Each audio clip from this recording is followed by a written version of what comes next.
Jai Hind, dear students. Yesterday we discussed about the four major categories of the microorganisms. Today I begin my class with another microbe which is different from the microorganisms which we discussed yesterday. This microbe is virus. And why it is different? Because it is called as submicroorganism. Now the reason to call it submicroorganism is it is very small. It is smaller than the smallest cell we see or which is present in the environment. And it is the link between the living and the non-living substances. In the environment, it is present as a non-living substance or as a crystal or a molecule which cannot grow, which cannot multiply, which do not have any its biochemical cycle. Until unless it gets an entry into a host cell, it cannot do anything. So once it gets a chance to enter into the host cell, it starts multiplying and increases its number. And this is how it affects the living organisms. Once virus gets a chance to enter into the living organism, it starts multiplying, it increases its number, and then it affects the host cell. So this is how it becomes different from the other microorganisms like bacteria, fungi, algae or protozoa. Now what are the basic characteristics of the virus we will discuss. Before that, I just want to tell you, nowadays we are facing the lockdown. And now you must have understood the importance of this lockdown, because if the coronavirus doesn't get a chance to enter into the host body or host cell, it will not be able to multiply, it will not be able to spread. So dear children, this is why the isolation or the lockdown is the only solution to fight against this coronavirus. Now what are the basic characteristics of this virus?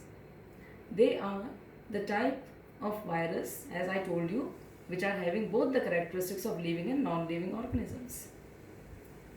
They inhibit and reproduce only inside the cells of living organisms.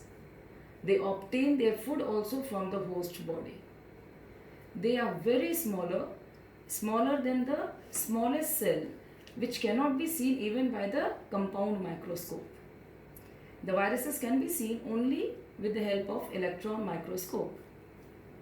And they are also they exhibit actually many shapes. They can be found in polygon, they can be seen in spherical shape, and they become the part of the smallest cell that is called as bacteria also.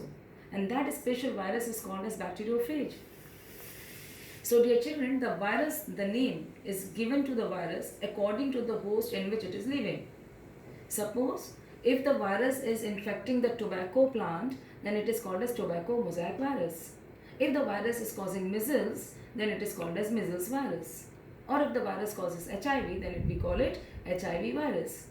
So this is how the viruses are given name according to the host cell in which it is present or the disease which it is causing. The common virus which is responsible for the cold, generally we face the problem of the cold, which is a very common problem, that is caused by the virus that is called as adenovirus. And another virus, a very common problem, the smallpox. The smallpox is caused by a virus which is called as vaccinia virus.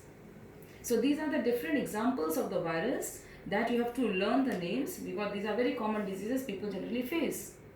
Now here you can see on the screen there are three diagrams of the virus. The first one is of the influenza virus.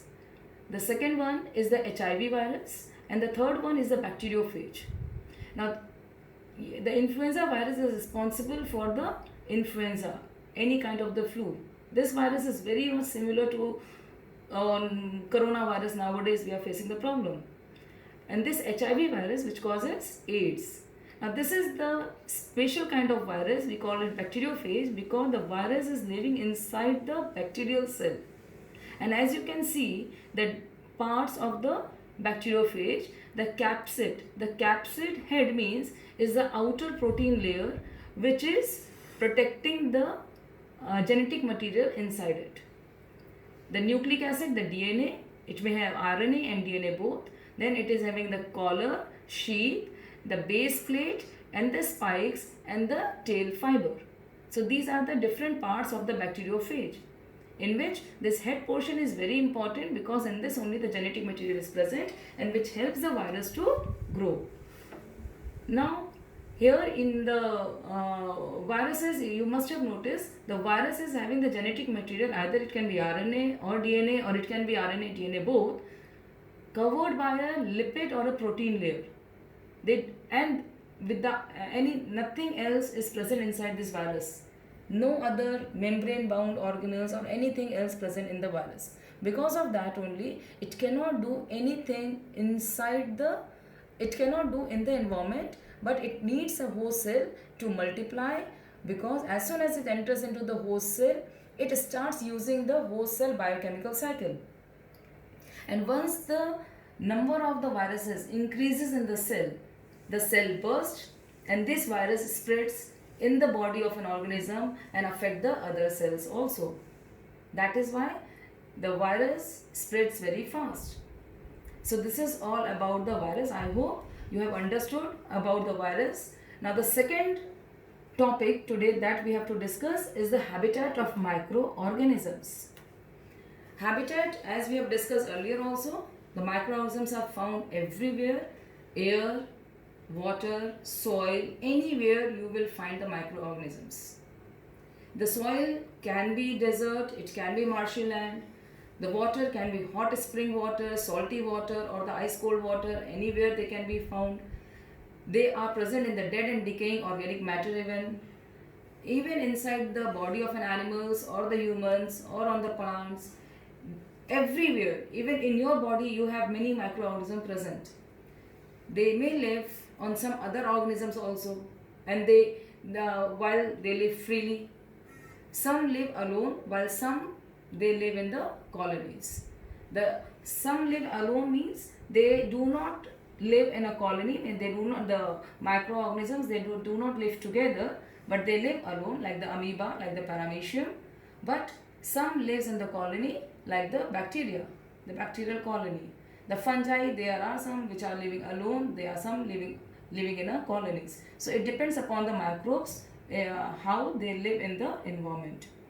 So this is all about the different types of the microorganisms and the virus, about their structure and the characteristics. I hope you understood it. Jai Hind, everyone.